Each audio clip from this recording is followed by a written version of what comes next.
12-year-old Eitan Yahalomi was held by Hamas for 52 days. On the evening on November 27, 2023, he finally hugged his mother. That same day, 10 other hostages were released along with him. Among them are Ofri, Yuval, and Uriah. After being examined in a Tel Aviv hospital, they met with their family and their beloved dog. In return, Israel released 33 Palestinian prisoners. A temporary ceasefire between Hamas and Israel has started on November 24th. Our main focus right now is, and our hope is, to reach a sustainable truce that would lead to further negotiations and eventually to an end to this iteration of violence, to this war. And we have always said that we need the push of the whole international community to make sure that that happens. However, we are working with what we have.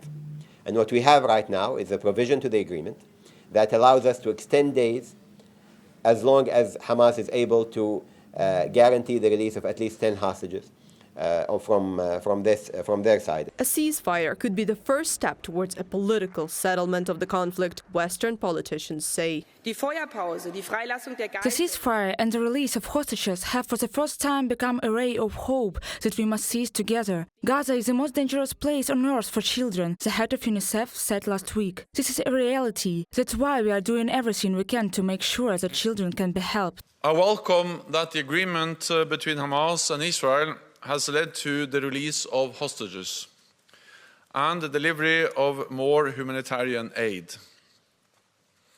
I call for an extension of the pause. This would allow for much needed relief to the people of Gaza and the release of more hostages.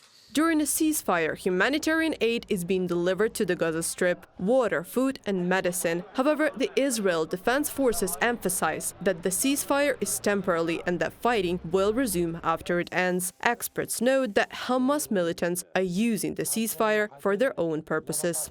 It was important for them to get numerous days of ceasefire in which they can reset again and hope that this ceasefire will be longer and longer for all sorts of reasons, from international pressure to new offers like "we'll return you 10 more people, give us another day." It's a drag on time and, most importantly, a truce that gives them a chance to prepare better. The President of the United States of America, Joe Biden, stated, quote, "We will not stop until all hostages held by Hamas terrorists are released." Bloomberg news agency writes that a temporary cessation of hostilities and the release of hostages will apparently be the main goal of the U.S. Secretary of State Antony Blinken's next visit to Israel.